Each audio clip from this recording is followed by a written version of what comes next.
नमस्कार प्रिय छात्रों, आराधना हिंदी साहित्य में आपका स्वागत है। अमीर खुसरो आदिकालीन कवि। अमीर खुसरो भारतीय इतिहास के एक महान कवि, संगीतकार और सूफी संत थे। उन्हें हिंदी, उर्दू और फारसी साहित्य का अग्रदूत माना जाता है। उनका जीवन भारतीय संस्कृति और कला के विकास में अत्यंत महत्वपूर्ण रहा। आइए देखते हैं उनका जीवन परिचय। अमीर खुसरो का जन्म क्या है? 1253, ये याद करने योग्य है, में पटियाली उत्तर प्रदेश में हुआ था। उनके पिता अमीर सैफुद्दीन तुर्क मुल्क के निवासी थे। अमीर सैफुद्दीन जो थे वो तुर्क के रहने वाले थे और उनकी माता भारतीय थी। इस कारण उनके व्यक्तित्व में भारतीय और फारसी संस्कृति का अद्भुत संगम देखने को मिलता है। खुसरो बचपन से ही अत्यंत प्रतिभाशाली थे और उन्होंने कम उम्र में ही कविता लिखना शुरू किया। कम उम्र यानी 20 वर्ष की अवस्था में ही वो कविता लिखना शुरू कर दिए थे, यानी कर लिए थे।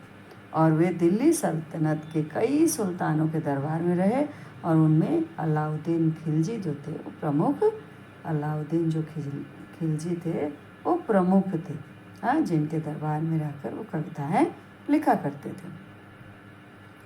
ठीक है। अब सूफी संत के रूप में अमीर खुसरो निजामुद्दीन औलिया के शिष्य माने जाते हैं। उनके गुरु का नाम क्या था? निजामुद्दीन औलिया। उन्होंने अपने गुरु के प्रति भक्ति दिखाई और सूफी विचारधारा की रचनाओं को उन्होंने क्या है आगे बढ़ाया और अपनी व्यक्त किया था। साहित्यिक योगदान क्या क्या रहा है उनका? पहला था, अमीर खुसरो ने फारसी और हिंदी यानी खड़ी बोली दोनों भाषाओं में रचनाएं की थी। पहली विशेषता योगदान उनका रहा। और उन्हें गज़ल, पहेली, मुकरी और दोहे लिखने में महारत हासिल थी। उनके प्रसिद्ध रचनाओं में प्रेम, भक्ति और जीवन के विभिन्न पहलुओं का सुंदर चित्रण किया गया है। अगला देखिए कि संगीत में उनका योगदान क्या रहा था। संगीत के प्रति खुसरो को भारतीय शास्त्रीय संगीत में भी महत्वपूर्ण स्थान प्राप्त है। कहा जाता है कि उन्होंने कई नए रागों का निर्माण किया और कव्वाली को उन्होंने क्या है लोकप्रिय बनाया लोगों में। उन्हें सितार और तबला के विकास से भी जोड़ा जाता है। हालांकि इस पर कुछ इतिहासकारों के मतभेद हैं। उनकी मृत्यु। अमीर खुसरो का निधन 1325 ईस्वी में दिल्ली में हुआ था। दिल्ली में हुआ।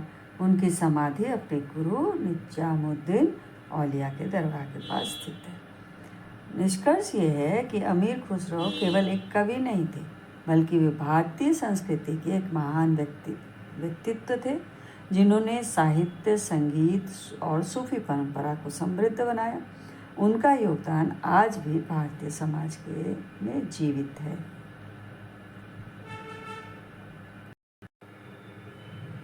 अमीर खुसरो की काव्यगत विशेषताएं। अमीर खुसरो की काव्यिक विशेषताएं उन्हें भारतीय साहित्य के महानतम कवियों में स्थान दिलाती है। उनके काव्य में प्रेम, भक्ति, संगीत और लोक जीवन का सुंदर समन्वय देखने को मिलता है। और उनकी काव्यगत विशेषताएं कुछ इस प्रकार से। पहला है प्रेम और भक्ति का समन्वय। पहली विशेषता उनकी है प्रेम और भक्ति का समन्वय। खुसरो के काव्य में सांसारिक प्रेम और ईश्वर प्रेम, सूफी भक्ति का अद्भुत क्या है मिश्रण हुआ है। और वे अपने गुरु निजामुद्दीन औलिया के प्रति गहरी श्रद्धा और प्रेम व्यक्त करते हैं। उनको दिखता है कि उसमें गुरु के प्रति उनकी प्रेम और भक्ति देखने को मिलती है। दूसरा है सूफी विचारधारा। अब सूफी विचारधारा, उनकी रचनाओं में सूफी मत का प्रभाव स्पष्ट दिखाई देता है। आत्मा और सूफी क्या है? आत्मा और परमात्मा के मिलन, प्रेम की गहराई और आध्यात्मिक उनके काव्य के मुख्य विषय रहे। ठीक। तीसरी उनकी काव्य विशेषता है भाषा का मिश्रण, हिंदवी और फारसी। खुसरो ने फारसी और हिंदवी यानी प्रारंभिक हिंदी या उर्दू दोनों भाषाओं का प्रयोग उन्होंने किया है और इससे उनका काव्य जन सामान्य के लिए सरल और लोकप्रिय बन गया। चौथा है लोक भाषा और लोक जीवन का चित्रण। उनकी रचनाओं में लोक जीवन, रीति रिवाज, जन सामान्य की भावनाएं का सजीव चित्रण मिलता है और वे आम लोगों की भाषा में वो लिखते थे। अगली विशेषता देखिए, पांचवी, संगीतात्मकता, लय और छंद। उनके काव्य में गीयता, लयात्मकता बहुत प्रबल है। इसी कारण उनकी रचनाएं गाने योग्य होती हैं और कव्वाली आज भी क्या है गाई जाती है कव्वाली। छठवीं विशेषता है अलंकार और कल्पना शक्ति।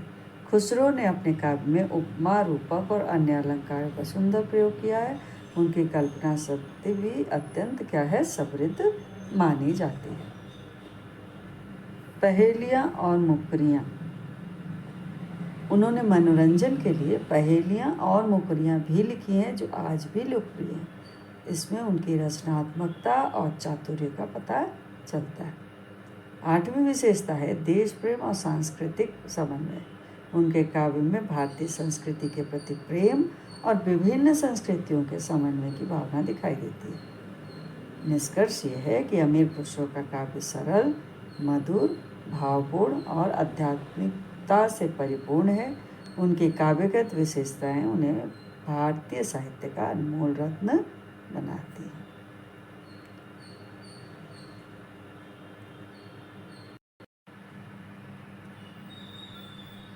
हिंदी साहित्य में अमीर खुसरो का योगदान। अमीर खुसरो का हिंदी साहित्य में योगदान अत्यंत महत्वपूर्ण और ऐतिहासिक है, इतिहास प्रसिद्ध है। उन्हें हिंदी, विशेषतर हिंदवी खड़ी बोली के प्रारंभिक कवियों में गिना जाता है। उनके योगदान ने हिंदी साहित्य को एक नई दिशा और पहचान दी है। पहली योगदान ये है कि हिंदी और हिंदवी भाषा का उन्होंने विकास किया है। अमीर खुसरो ने उस समय हिंदी और हिंदवी में लेखन किया जब साहित्यिक भाषा मुख्यतः क्या थी, फारसी हुआ करती थी, है ना। और उन्होंने आम जनता की भाषा को अपनाकर हिंदी को साहित्यिक रूप देने में महत्वपूर्ण भूमिका निभाई है।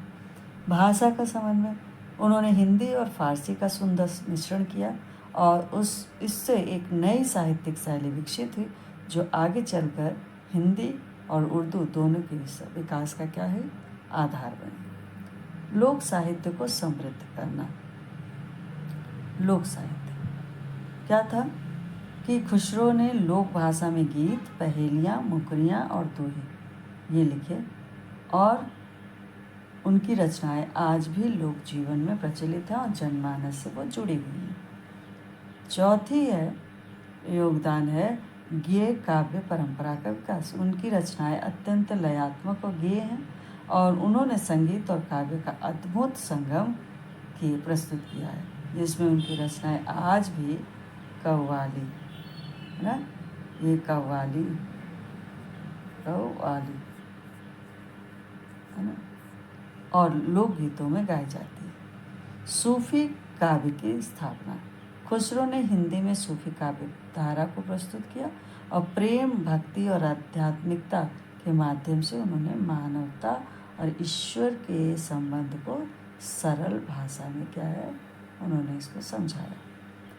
छठवां है खड़ी बोली के प्रारंभिक कवि। उन्हें क्या है, अमीर खुसरो को खड़ी बोली हिंदी का प्रमुख कवि माना जाता है, पहला प्रमुख कवि माना जाता है खड़ी बोली का, मोस्ट इम्पॉर्टेंट है। और उनके प्रयासों से यह बोली साहित्य की भाषा बनने लगी। सांस्कृतिक समन्वय का संदेश। उनकी रचनाओं में हिंदू मुस्लिम एकता, भारतीय संस्कृति का समन्वय दिखाई देता है, जो हिंदी साहित्य के लिए महत्वपूर्ण विशेषता बन गई थी। निष्कर्ष यह है कि अमीर खुसरो का हिंदी साहित्य में योगदान आधारशिला के समान है। उन्होंने भाषा, शैली, विषय और भाव सभी स्तरों पर हिंदी साहित्य को समृद्ध किया और जन सामान्य से जोड़ दिया। धन्यवाद। Please like, subscribe and share.